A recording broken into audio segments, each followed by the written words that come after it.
let's talk to our friend Bridge Colby about this for a moment. He is principal of the Marathon Initiative, and he's also a former Pentagon official under the Trump administration. Mr. Bridge Colby, great to have you back. Great to be with you. All right, so let's start with I think we can just take as a given that there hasn't been a lot of specifics from the Kamala campaign about what their foreign policy would be. But if we're going to assume it is an extension of the Biden policy, and then add in whatever specifics we can divine from the statements that have been made on her behalf, really, what do we know about what a Kamala Harris, Tim Walz foreign policy would look like? Well, I mean, we don't know much, and don't take this from you and me. I think the Wall Street Journal actually ran a piece like a week or two ago saying people just don't know what she stands for. And of course, she's, moving off of positions that she did take. So it's really all speculation. What I would say is my read is that she's basically going to be like closer to a standard issue Democratic Party sort of activist of the contemporary period. So I'm just, cards on the table, not a big fan of President Biden, to say the least. But President Biden, does kind of, at least he thinks of himself, and he tries to hearken back to sort of an earlier period. Obviously, historically, his close relationship to Israel, the connection to NATO, and so forth. And if you look at some of his top leadership, Jake Sullivan, John Feiner, Kurt Campbell, Eli Ratner, Frank Kendall, a lot of these people, I have my criticisms of them, but I think they're not dreamy idealists, to the contrary. So I think Kamala Harris, what we can see, her top person, for instance, is a guy named Phil Gordon. He was in the Obama administration. He was in the Clinton administration. For instance, he signed a letter that was put out in the Washington Post about 5 years ago. And if you read the letter about China, a lot of it seems kind of unobjectionable because they kind of create fake straw men. But it was basically written to push back on the shift on China that was happening under the Trump administration that, Jake Sullivan and Kurt Campbell and these guys have tried to take over. I mean, we have a debate about who's better at it. But that's what leads me to think like we should sort of expect more like the center of the sort of Democratic Party than what we've gotten even from Joe Biden, which is pretty darn progressive. And so that worries me. I know she, for instance, a few years ago, she said she wants to cut the defense budget. I mean, I'm not one of these people who's out there saying we should triple the defense budget, but cutting the defense budget in this time, that's pretty worrying. So again, a lot of this is speculation and inference, but I think she's going to be more sort of progressive even than Biden.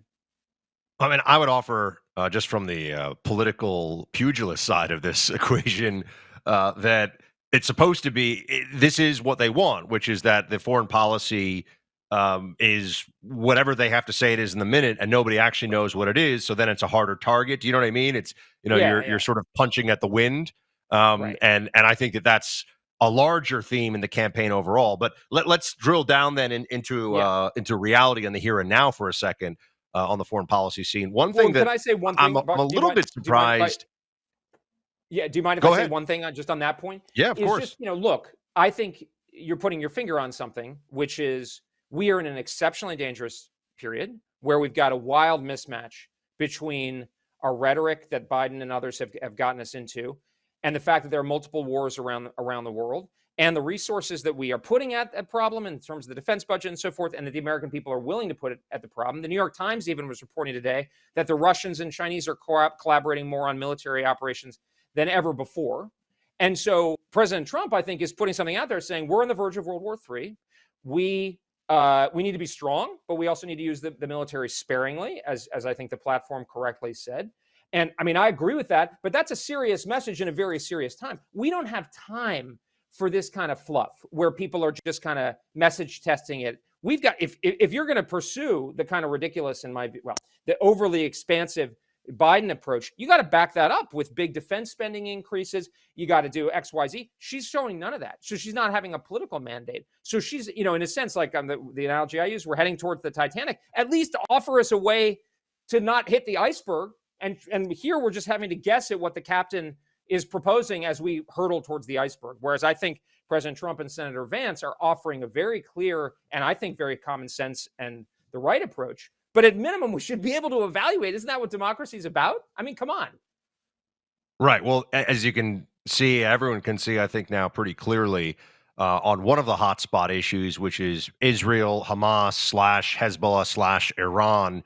The Democrats, they want to just have a deafening silence on this to the degree they can right before the election, because they can't have it both ways, and for their electorate, they need to have it both ways, and that's going to be a challenge for them. We're speaking of Bridge Colby, principal of the Marathon Initiative. Bridge, tell me about this incursion into Kursk and the Ukraine front and how this has changed. Is this a big deal? I'm actually a little surprised, given all the Slava Ukraine and the flags and everything we see from Democrats. There's not more talk about this right now, but I guess it's just full throttle. Kamala is like, Jesus or whatever. So what does this mean that there's been a counteroffensive by Ukraine into Russian territory?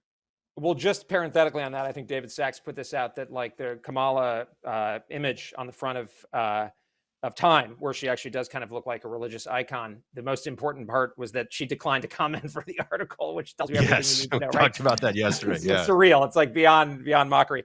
But it's a great question. I mean, I think I was certainly surprised, taken aback. I would say impressed by the Ukrainians' prowess. I think we have yet to figure out what's going on. Zelensky started talking about it, and others, Ukrainian senior leaders. It's not entirely clear to me what their goals are. Are they trying to like discombobulate the Russians? Are they trying to seize territory to hold it as leverage for future negotiations? That's what Putin was suggesting. Are they trying to kind of change the narrative away from the sort of the steady progress that the Russians are making in the main theater, which is in the east? I have to say I'm skeptical, and I would probably even go farther. I don't think that this is going to change the fundamentals.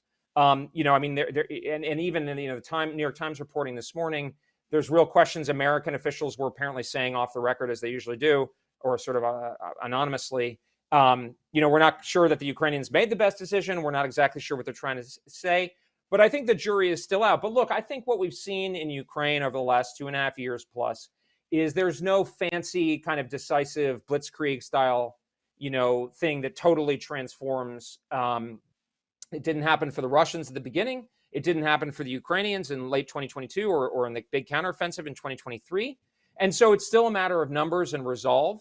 And I think, unfortunately, that favors the Russians. And so this might help, the Ukrainians somewhat, but I don't see it as a fundamental game changer or something like that. Let's assume that I'm right. Trump wins. The cavalry arrives over the hill at just the right moment on election day, so to speak. And Trump is now commander-in-chief. He's been saying that he's going to end this Russia-Ukraine conflict. And now he's Trump. So he just sort of says, I will end it. And people are taking him at his word. What do you think that looks like? Well, man, I hope you're right about winning. It's obviously a tight race now, but I think we definitely need change. And keep the faith, Bridge. Keep the faith. I'm a believer, but take nothing for granted, right? But you know more about this than I do. But look, I don't know. I mean, I don't speak for President Trump, as you know, and I don't make any presumptions about myself or anything like that. But I will say, just on the issue of how much President Trump has actually laid out his plan, I think it's actually pretty sort of almost like best practice not to talk in too much detail about what the plan is. That's actually what Dwight Eisenhower did in 1952, when pretty much all he said about ending the Korean War was, I will go to Korea. Or Ronald Reagan in 1980 said he would solve, as I understand it, the Iran hostage crisis. He didn't get into a lot of detail.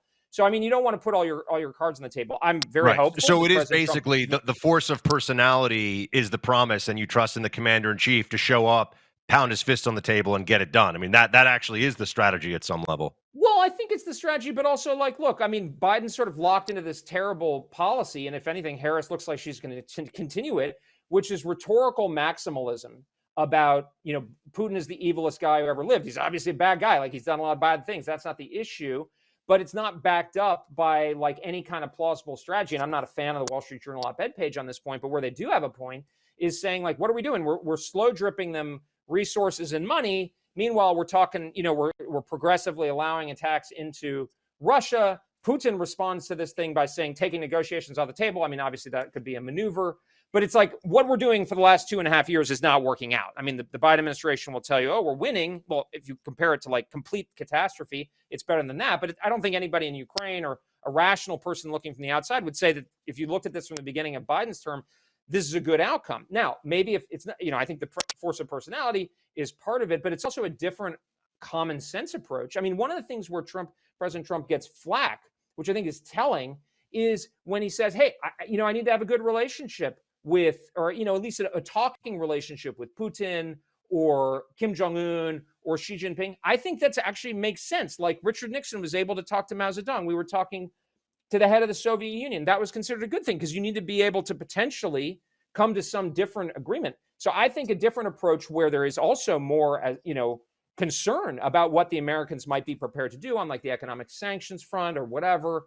I mean, I don't know what's the total universe, but I don't think it's out of the question because like maybe Russia doesn't over long term want to be a dependency of China. And I think this is again something the president, I think he said to Elon Musk the other night, was saying, which is again, like it used to be a truism of American foreign policy that you don't want the Russians and the Chinese allied against you, right? Like it's like kind of a basic hygiene of American foreign policy. And that's never fight a land war in Asia, etc. Yeah, exactly. Sure. So like I do think, I don't know. And I don't know what Putin's actual negotiating parameters are, but presumably he doesn't want the war to go on forever and so forth. I think at least worth trying it out. I do think that the Ukrainians are going to need to be supported whatever happens, but I think as President Trump said in his Truth Social post a few months ago, that's got to be on the Europeans. That seems reasonable. Yeah. Yeah. Well, real quick, Bridge, we only got about a minute, but I'm just wondering, there's this sense of, oh my gosh, Iran is going to have some kind of a counterpunch against Israel and it could be horrible. Is this Iran taking its time, or do people sometimes underestimate the limitations of the Iranian state to really engage in any kind of certainly a conventional military strike? Yeah, it's a good question. It's one of the things going back, and you and I have been in this field a while, like, where people would say the Iranians are totally irrational. And actually, like, if you look at, and particularly how the Israelis are thinking about them and their calculus, the Iranians are calculating and they know what's up, So, like, it sounds like the Israelis and we are preparing for an Iranian attack. And, I think that would probably be where you'd put your money. And again, as the Israelis have shown, but the Iranians too, you can take your time in retaliating, but what exactly that looks like, I don't think we know. There's a story the Israelis may go after Hezbollah as even use an Iranian retaliation as a pretext. So Iran's going to be factoring that in. Like, is this going to net benefit us to do something? But they certainly put themselves in a position where they've put their credibility on the line quite a bit. So unfortunately, I think that's probably the way to bet. But I hope it's not. Certainly hope it's not successful. But I hope it's not very robust. Bridge Colby, everybody. Bridge, give me a tour of the Pentagon when you're Undersecretary of Defense, all right? I don't make any presumptions, but always a great talk to you guys. Yeah, man. Thanks so much. Appreciate it.